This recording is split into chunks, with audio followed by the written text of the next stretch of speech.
बिस्मिल्लाहिर्रहमानिर्रहीम। इय्याका नअबुदु व इय्याका नस्तईन। मीरपुर में आने वाले इस जलसे में नौजवान,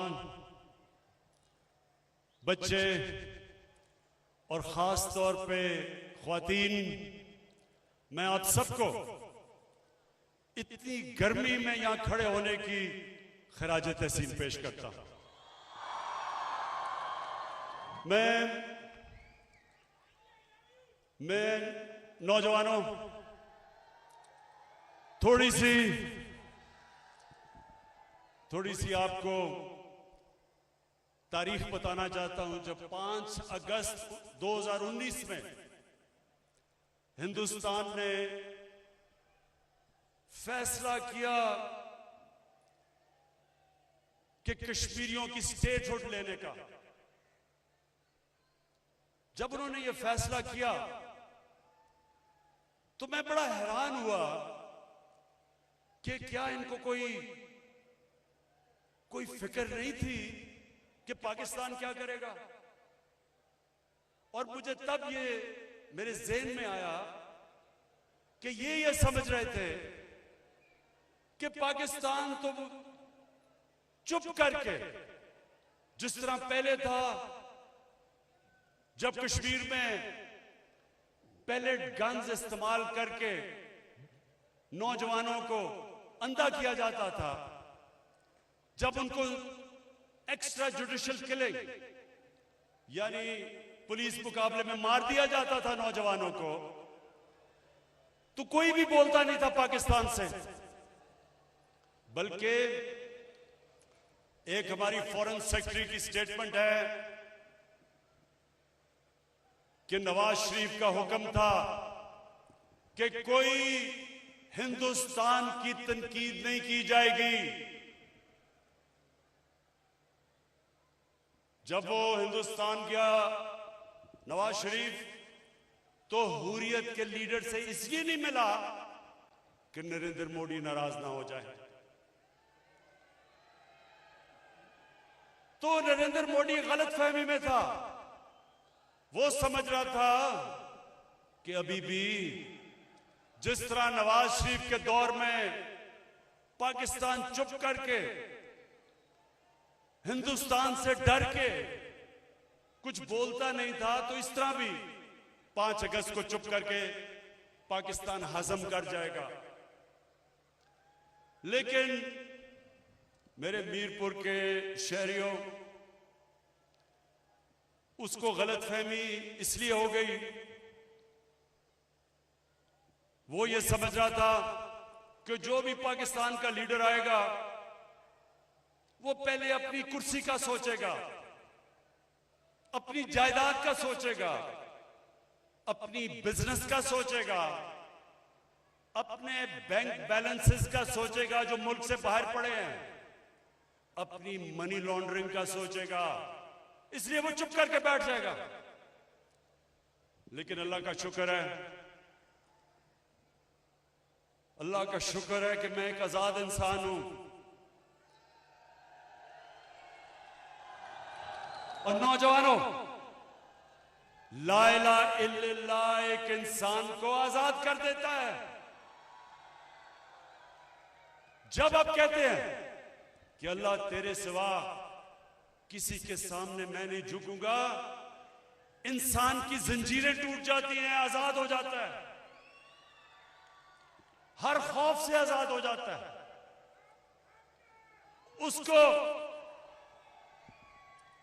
उसको ना किसी का खौफ होता है, ना वो समझता है कि कोई उसको जलील कर सकता है।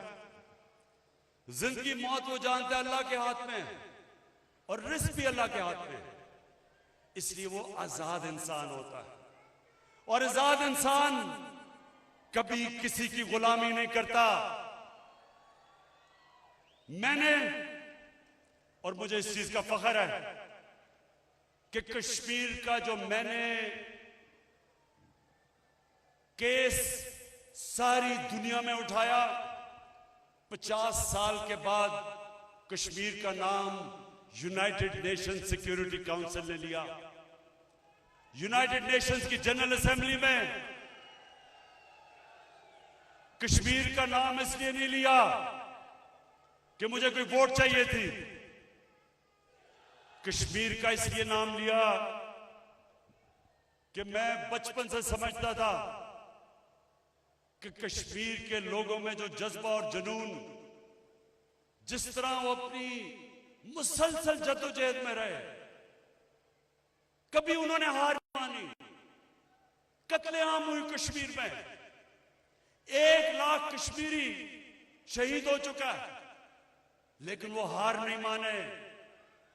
बचपन से मैंने फैसला किया था कि अल्लाह जब भी तूने मुझे मौका दिया, मैं कश्मीर का केस सारी दुनिया में लड़ूंगा। और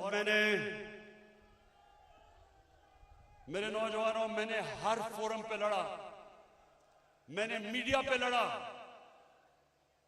बड़ी बड़ी बाहर की चैनल CNN, BBC, उनके थिंक टैंक्स में अमेरिका में जाके, एशिया सोसाइटी, मैंने हर जगह पे जाके कश्मीर की आवाज बुलंद की और दुनिया को बताया कि ये जो RSS, हिंदुस्तान में जो RSS की गवर्नमेंट है, ये नस्ल पसंद लोग, हिंदू सुप्रीमिस्ट, ये बाकी हिंदुस्तान की माइनॉरिटीज को बराबर के शहरी नहीं मानते। ये हिटलर ने जो जर्मनी में जो नाज़ीज ने, उनका जो नजरिया था कि जर्मन रेस, सिर्फ जर्मन रेस ऊपर है और सुपीरियर है, बाकी सब इंसान नीचे है, ये उस नजरिए को लेके चले थे RSS। और RSS ने सिर्फ मुसलमानों पे, हिंदुस्तान पे जुल्म नहीं कर रहे, उनके जो क्रिश्चियन हैं, जो सिख हैं, सिखों की जो कत्लेआम हुई थी हिंदुस्तान में, और उनकी जो लोअर कास्ट है, दलित हैं, ये किसी को भी बराबर के शहरी नहीं समझते। और इस नजरिए की वजह से नरेंद्र मोदी ने कश्मीर पे 5 अगस्त का जो कदम उठाया, क्योंकि वो समझते हैं कश्मीरी बराबर के इंसान नहीं है, वो कश्मीरियों को बराबर के शहरी नहीं समझते। वो समझते हैं कि कश्मीरियों को जब ये डंडा दिखाएंगे, जब जुल्म करेंगे, ये घुटने टेक देंगे। तो आज हम अपने मकबूजा कश्मीर के दिलेर नौजवान, मैं आज इधर से आपको सलाम पेश करता हूं। दुनिया में नहीं कोई समझता था कि 8 लाख फौज इन्होंने 90 लाख कश्मीरियों पे लाके बैठा दी। कोई और दुनिया में कोई और इंसान होते, उन्होंने घुटने टेक देने थे, लेकिन कश्मीरी एक दलेर कौम, एक अल्लाह में मानने वाली कौम, एक ला इलाहा इल्लल्लाह के मानने वाली कौम, जिस तरह उन्होंने मुकाबला किया, कश्मीरी मकबूजा कश्मीर के लोगों, मैं आज आपको पैगाम दे रहा हूं कि सिर्फ आपने पाकिस्तान में हम सबका सर फख्र से बुलंद नहीं किया, और भी दुनिया में जो जिन लोगों पर जुल्म हो रहा है, जो फलस्तीनी हैं, जो इस्राएली उन पे जुल्म कर रहे हैं, वो भी आपकी तरफ देख रहे हैं और आपको सलाम कर रहे हैं। इंशाअल्लाह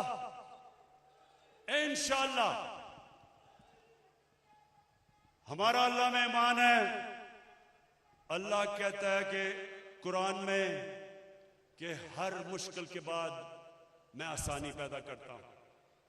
अल्लाह का वादा है ईमान वाले लोगों के लिए कि हर मुश्किल के बाद मैं आसानी पैदा करता हूं। ये खुशखबरी है कश्मीरियों आपके लिए, आपके सब्र के लिए। जिस तरह का आपने सब्र दिखाया, इंशाल्लाह वो दिन दूर नहीं, क्योंकि हिंदुस्तान ने जो करना था आपसे कर लिया। अब सारी दुनिया देख रही है। ये जो कश्मीर की डेमोग्राफी बदलना चाहते हैं, बाहर से लोगों को आके कश्मीर में बसाने की कोशिश कर रहे हैं, मैं आज हिंदुस्तान को कहता हूं कि आप नाकाम हो जाएंगे। दुनिया देख रही है। जिनीवा कन्वेंशन के मुताबिक ये वॉर क्राइम है। एक ऑक्यूपाइड टेरिटरी के अंदर डेमोग्राफी बदलना, यानी पॉपुलेशन की, आपने अगर बाहर से हिंदू लाके बसाए और उसको बदलना, ये जिनीवा कन्वेंशन में वॉर क्राइम है। और इंशाल्लाह हर फोरम पे पाकिस्तान ये इसको उठाएगा। और अब मीरपुर के लोगों, 25 जुलाई को मैं सिर्फ फिर से आपको एक चीज कहना चाहता हूं। मैं जिस जलसे में जाता हूं मैं एक ही चीज कहता हूं, जो भी वोट डालने जाए 25 जुलाई को, वो एक सवाल पूछे वोटर से कि क्या जिस पार्टी के लिए आप वोट डाल रहे हैं उसका जो सरबराह है, क्या वो सादिक और अमीन है या वो चोर है। ये आपने इसलिए पूछना है कि जितना मर्जी ईमानदार कैंडिडेट भी हो, जितना मर्जी ईमानदार कैंडिडेट हो, जिस भी जमात में हो, लेकिन अगर उस जमात का सरबराह 2 नंबर हो, करप्ट हो, मनी लॉन्ड्रर हो, चोरी करके मुल्क का पैसा लंदन में ले गया हो, बड़े बड़े महलों में रहता हो चोरी के पैसे पे, जितना मर्जी ईमानदार वो कैंडिडेट हो, वो पार्टी होगी करप्ट, वो होगी 2 नंबर। क्योंकि जो सरबराह होता है वो होता है पार्टी के अंदर। और अगर तहरीक इंसाफ का कोई कैंडिडेट आप समझते हैं कि 2 नंबर है, हो सकता है कि तहरीक इंसाफ में भी हमने किसी 2 नंबर को टिकट दे दिया हो, मैं कह नहीं सकता, लेकिन मैं आपको ये यकीन दिलाता हूं कि कभी भी जो भी नीचे आ गया, अगर मैं खुद चोरी नहीं कर रहा और पैसे नहीं बना रहा, तो मैं उसको कैसे पैसे बनाने दूंगा? मैं उसको चोरी कैसे करने दूंगा? वो तो तब अगर मैं खुद चोरी कर रहा हूं तो मैं फिर आंखें बंद कर लेता हूं, नीचे भी सारे खाए, मैं भी खाता हूं, बल्कि चोट तो नहीं लगी किसी को, वहां नहीं लगी, माशाल्लाह कश्मीरी जान है, तकड़े हैं लोग। अच्छा, तो वो ऐसे है कि ये जो 2 बड़ी पार्टी 30 साल से इस मुल्क को नोच रही थी, इनके जो लीडर हैं ये करते क्या है? क्योंकि ये खुद पैसा बना रहे होते हैं, ये दूसरों को भी जो इनके नीचे हैं, पंजाबी का लफ्ज है कि उनको भी काना कर देते हैं, उनको भी बनाने देते हैं पैसा, ताकि हमाम में सभी नंगे हों, ताकि कोई इनको कह कुछ ना सके। तो नौजवानों, आपने तबलीग करनी है 25 को। वोट, देखिए, वोट से आप अपने मुल्क का, अपनी कौम का आप मुस्तकबिल बदल सकते हैं। वोट कभी ना सोचें कि मेरी दोस्ती है, मेरा खानदान है, मेरी बरादरी है, मेरा कबीला है, इस तरह कभी ना सोचा करें। हमारा मुल्क कभी अजीम मुल्क नहीं बनेगा। हमारे नबी सल्लल्लाहु अलैहि वसल्लम ने मदीना में आके, मुख्तलिफ कबीले थे, आपस में लड़ते थे, हमारे नबी सल्लल्लाहु अलैहि वसल्लम ने एक बड़े नजरिए पे सबको इकट्ठा कर दिया, सारे कबीले वालों की आपस की लड़ाइयां कैसे खत्म की? एक बड़ा नजरिया दिया, एक बड़ा नजरिया दिया, ला इलाहा इल्लल्लाह मोहम्मद रसूलुल्लाह। वही अरब थे जिनको पूछता कोई नहीं था, उन्होंने दुनिया की इमामत की, दुनिया की अजीम तरीन सिविलाइजेशन बन गई। कई सदियों तक दुनिया का सबसे बड़ी सुपर पावर बन गए। लेकिन पहले उनको इकट्ठा किया, उनके इख्तिलाफात खत्म किए, बड़ी सोच दी, बड़ी ख्वाब दी, बड़ा नजरिया दिया। तो 25 तारीख को इससे बालातर हो जाना, दोस्तियों से, खानदान से, रिश्तेदारियों से नजरिया बड़ा है। सिर्फ एक चीज देखना कि क्या जिसके लिए आप वोट डालने जा रहे हैं उसका लीडर सादिक और अमीन है या नहीं है। करप्ट लीडरों को अब वोट देंगे तो दुनिया में चले जाएं। आखिरी बात करने लगा हूं, ये आजमा लें। अच्छा ख्वातीन, वैसे मैं आपको दाद देता हूं, इस गर्मी में आप आई हैं, खराज तहसीन पेश करता हूं आपको। अपने मोबाइल फोन से सुन लें, आखिरी बात, अपने मोबाइल फोन से आप ये देखें कि कौन सी दुनिया में खुशहाल मुल्क है और कौन से वो मुल्क है जिन्हों में सबसे ज्यादा गुर्बत है। वसाइल की वजह से ना वो मुल्क आपको खुशहाल मिलेगा और ना गरीब मिलेगा। वसाइल की वजह से लोग ना अमीर होते ना गरीब नहीं होते।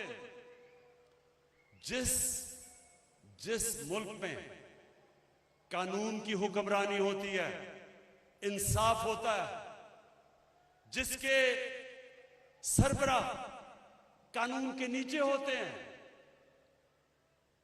आप अपने मोबाइल फोन में देख लें, वो सारे मुल्क खुशहाल हैं। और दूसरी तरफ जिन मुल्कों में जितने मर्जी वसाइल हो, उसके बावजूद जिनके लीडर, जिनके प्राइम मिनिस्टर, जिनके प्रेसिडेंट वो भी करप्ट हो, मुल्क से पैसा बाहर भेजे, बड़े बड़े महलातों बाहर, कानून से ऊपर हो, बेचारा गरीब आदमी जेल में और बड़े बड़े डाकू एनआरओ लेके बाहर फिरे, वो सारे मुल्क गरीब होते हैं। उन सारे मुल्कों में गुर्बत होती है। ये है जंग पाकिस्तान की, ये है जंग कश्मीर की। ये जंग ये है कि हमने ताकतवर डाकुओं को कानून के नीचे लेके आना है। हमने कानून की हुक्मरानी कायम करनी है। हमने आम आदमी को जुल्म से रिहा करना है। ताकतवर जो जालिम है, जुल्म का निजाम खत्म करना है। इसलिए हजरत अली रज़ी अल्लाह ताला ने कहा था कि कुफर का निजाम चल जाएगा, लेकिन जुल्म और नाइंसाफी का निजाम नहीं चल सकता। तो इसलिए 25 को जरूर पूछना कि ये जो बाहर बैठे हुए हैं, अगर इनको डर नहीं है, इन्होंने कोई गलत काम नहीं किया, मुल्क में तो आजाद अदालतें हैं, क्यों बाहर भागे हुए हो? इस मुल्क की अदालतें आज आजाद हैं। आज कोई डिक्टेशन नहीं लेती किसी गवर्नमेंट से। इनके ज्यादातर लोग तो इनकी अपनी हुकूमत में बाहर भाग गए थे। ये जो इसहाक डार और ये जो नवाज शरीफ के बेटे, ये तो पहले ही बाहर भाग गए थे। डर लग गया था कि इमरान खान आ रहा है, एनआरओ नहीं मिलेगा, पहले बाहर भाग गए। तो इनसे पूछे कि आप आज मुल्क से बाहर क्यों बैठे हैं? क्यों नहीं आके अदालतों के खड़े होते? क्यों नहीं अदालतों में आके अपनी सफाई पेश करते? मेरे ऊपर जब इन्होंने इंतकामी कार्रवाई की, मुझे सुप्रीम कोर्ट में लेके गए, मैं तो मुल्क से बाहर नहीं भागा। मैंने सुप्रीम कोर्ट में खड़े होके 8 महीने एक एक चीज का जवाब दिया। जो इन्होंने मेरे से सबूत मांगे, एक एक सबूत दिया मैंने। हालांकि मैं तो एक खिलाड़ी